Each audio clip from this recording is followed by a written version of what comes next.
अस्सलामुअलैकुम क्लास। आज हमारा लेक्चर नंबर 13 है, chapter number 12 waves and sound का। टॉपिक हम डिस्कस करेंगे characteristics of waves. Last class में हमने वेव मोशन डिस्कस किया था। वेव की डेफिनेशन हमने डिस्कस की थी। A wave is a travelling disturbance, यानी किसी भी मीडियम में एक डिस्टरबेंस ट्रेवल करके जाती है जो कि एनर्जी और इंफॉर्मेशन को कैरी करती है, उसे हम वेव कहते हैं। देखिए class, wave motion closely associate है सिंपल हार्मोनिक मोशन से।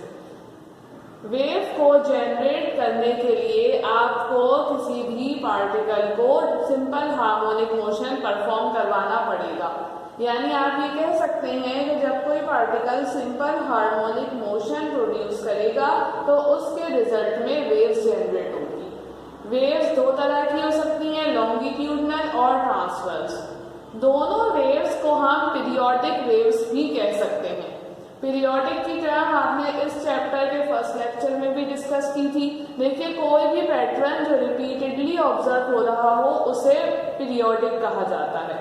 तो वेव्स भी हमारे पास पीरियोडिक होती हैं। यानी अगर लॉन्गिट्यूडनल वेव्स की बात की जाए तो उसमें कंसेक्यूटिव कंप्रेशन और इलोंगेशंस बनते हैं, और अगर ट्रांसवर्स वेव की बात की जाए तो उसमें क्रस्ट और ट्रफ बनते हैं। देखिए, ये जो फिगर यहाँ ड्रॉ हुई है ये ट्रांसवर्स वेव की है। अपर पोर्शन को हमने क्रस्ट कहा था और लोअर पोर्शन को हमने ट्रफ कहा था। फिर देखिए, दोबारा क्रस्ट है और दोबारा ट्रफ है, यानी कि सेम पैटर्न है जो कि बार बार ऑब्जर्व हो रहा है। तो हम ये कह सकते हैं कि वेव्स पीरियोडिक होती हैं। लॉन्गिट्यूडनल और ट्रांसवर्स वेव्स दोनों हमारे पास पीरियोडिक वेव्स हैं। इन दोनों वेव्स की कुछ कैरेक्टरिस्टिक्स या प्रॉपर्टीज होती हैं जिनके थ्रू इनको डिस्टिंग्विश किया जाता है या इनको स्टडी किया जाता है। तो आज की क्लास में हम डिस्कस करेंगे कैरेक्टरिस्टिक्स ऑफ वेव। 5 कैरेक्टरिस्टिक्स हम डिस्कस करेंगे: frequency, time period, wavelength, amplitude and wave velocity. देखिए, शुरू की 2 कैरेक्टरिस्टिक्स तो आप सिंपल हार्मोनिक मोशन में भी स्टडी कर चुके हैं, क्योंकि वेव और simple harmonic motion closely associate हैं। इसलिए कुछ प्रॉपर्टीज वेव्स की यानी 1, 2 और 4 ये सिंपल हार्मोनिक मोशन ही की तरह है, और वेव लेंथ और वेव वेलोसिटी वो सिर्फ वेव से एसोसिएट है। चलिए अब हम इनको डिटेल में डिस्कस करते हैं। अब देखिए क्लास, ये आपके पास एक स्पाइरल है, इसे आप अप एंड डाउन मूव कर रहे हैं जिसकी वजह से इसमें वेव्स जनरेट हो रही है। ये वेव पैटर्न बन रहा है ट्रांसवर्स वेव का। ये पोर्शन इसका अभी अनडिस्टर्ब्ड है और यहाँ पे आपको एक वेव बनती हुई नजर आ रही है। इसी वेव का हम ग्राफ ड्रॉ करेंगे ताकि हम उससे वेव्स की कैरेक्टरिस्टिक्स को समझ सकें। देखिए, ग्राफ के एक्स एक्सिस पे इसकी वर्टिकल डिस्प्लेसमेंट होगी और ग्राफ के वाई एक्सिस पे हम टाइम को शो करेंगे।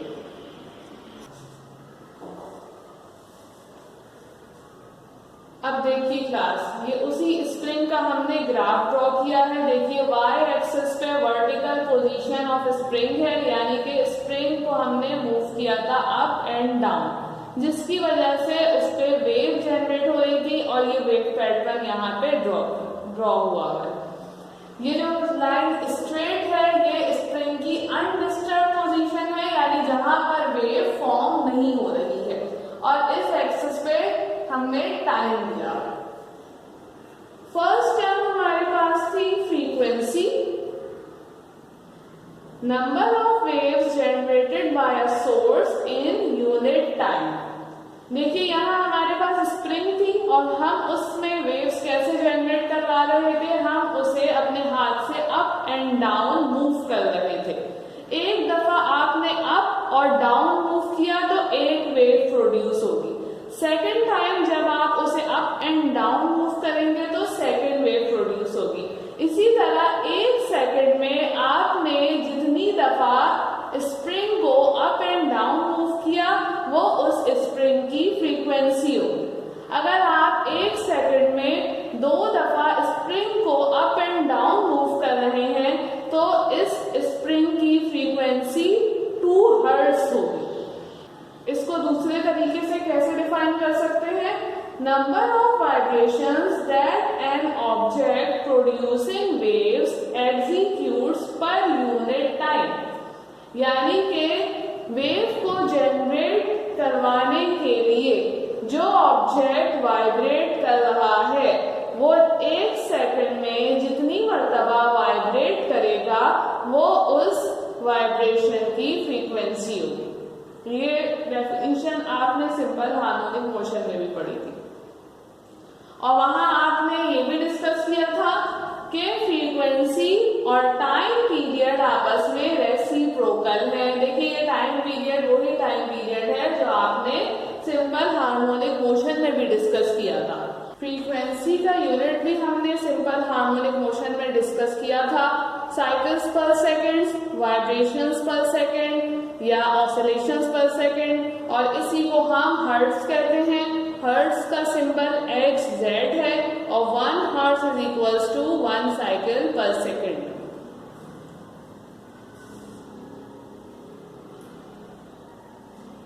सेकेंड कैरेक्टरिस्टिक्स टाइम पीरियड है। देखिए टाइम पीरियड क्या था वहां पे? Time taken by an oscillating particle to complete 1 up and down cycle. यानी देखिए एक साइकिल को प्रोड्यूस करने में जितना टाइम रिक्वायर्ड होगा वो इस वेव का टाइम पीरियड होगा। साइकिल आप कैसे प्रोड्यूस करा रहे थे? आपने अपने हैंड को मूव किया था अप एंड डाउन। एक मर्तबा अप एंड डाउन मोशन में जितना टाइम आपको रिक्वायर्ड होगा वो इस वेव का टाइम पीरियड होगा। और टाइम पीरियड रेसिप्रोकल है फ्रीक्वेंसी का, t is equals to 1/f हो गया इसका फॉर्मूला, और टाइम पीरियड का यूनिट है सेकेंड्स। देखिए यहाँ पर टाइम मेंशन हुआ है फिगर में, और टाइम एक वेव को पास होने में जितना टाइम रिक्वायर्ड होगा उसे हमने टाइम पीरियड कहा है। देखिए यहाँ स्टार्टिंग पॉइंट लिया हुआ है और यहाँ एंडिंग पॉइंट लिया हुआ है और बीच में ये एक पूरा अप एंड डाउन साइकिल बन रहा है। तो इसके जितना टाइम रिक्वायर्ड होगा पास होने में वो इस वेव का टाइम पीरियड होगा और इसे आप मेजर करेंगे सेकेंड्स में।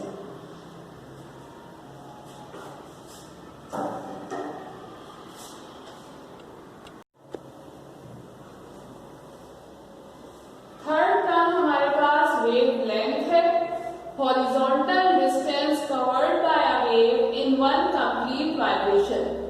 देखिए क्लास ये वही फिगर है हमारे पास। 1 वाइब्रेशन आपने कैसे जनरेट की थी? आपने एक दफा अपने हैंड को अप एंड डाउन मूव किया था तो एक वेव पैटर्न बनेगा।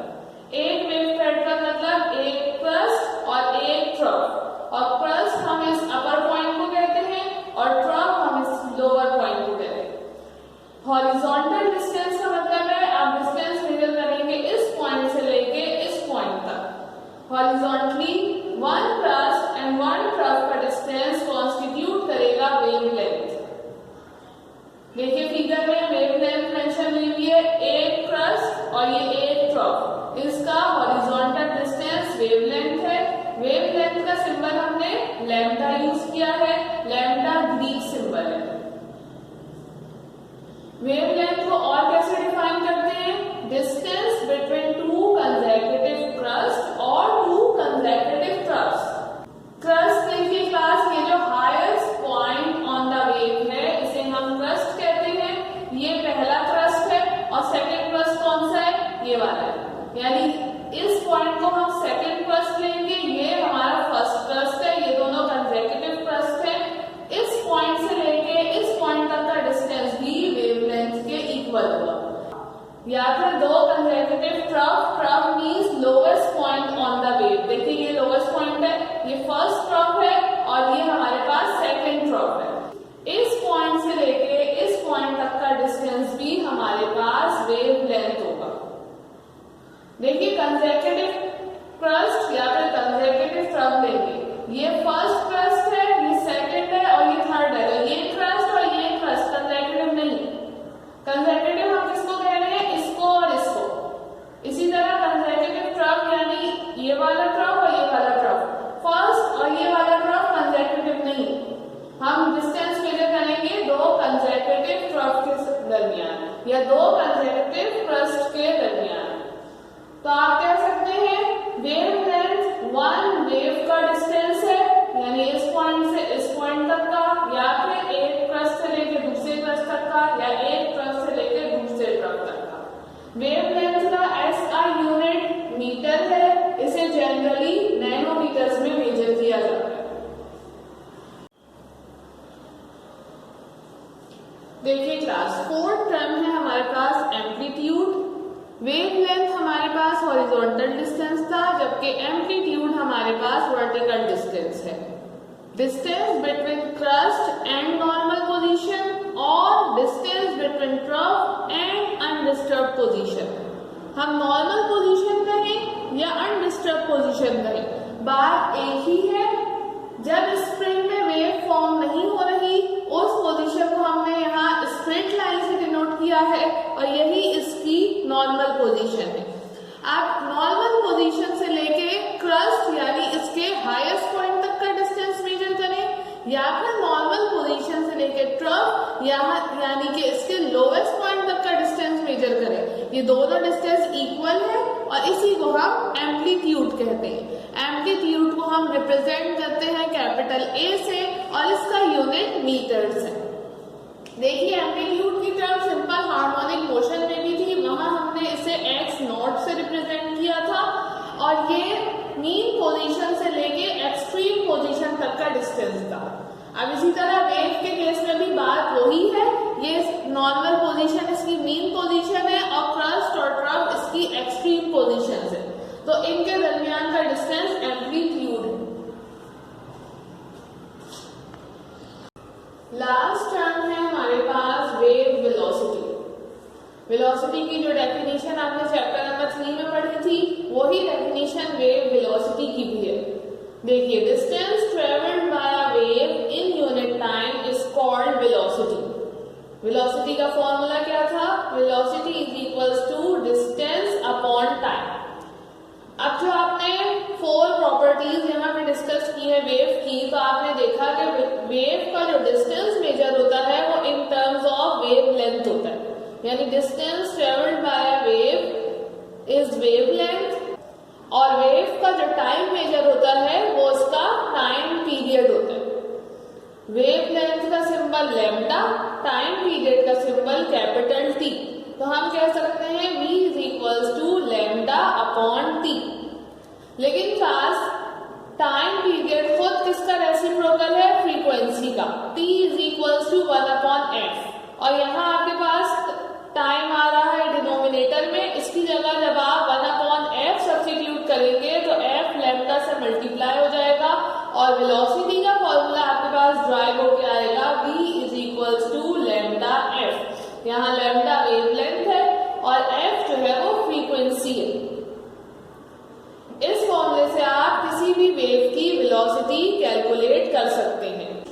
वेव की वेलोसिटी सेम रहती है जब वो एक मीडियम में ट्रेवल करती हैं, लेकिन जब उनका मीडियम चेंज होता है तो उनकी वेलोसिटी भी चेंज हो जाती है। जैसे आपने लाइट का पढ़ा है कि जब लाइट एयर में ट्रेवल करती है तो उसकी स्पीड होती है 3 एक्सपोनेंट 8 मीटर पर सेकेंड, लेकिन अगर लाइट ट्रेवल करेगी ग्लास में या वाटर में तो उसकी स्पीड अकॉर्डिंगली चेंज हो जाएगी। इसी तरह साउंड वेव्स की वेलोसिटी एयर में 330 मीटर पर सेकंड होती है, वाटर में ये उससे भी ज्यादा होती है 1450 मीटर पर सेकंड, और solid medium for example iron में ये और इंक्रीज हो जाती है, अप्रॉक्स 5000 मीटर पर सेकंड हो जाती है। जबकि वेलोसिटी ऑफ लाइट मीडियम के डेंसर होने के साथ साथ कम हो जाती है। यहाँ क्लास हमारा आज का लेक्चर एंड हुआ। अब इन तमाम कैरेक्टरिस्टिक्स को आप बुक से रीड कीजिएगा और उसके बाद इनकी लर्निंग कीजिएगा। Thank you class.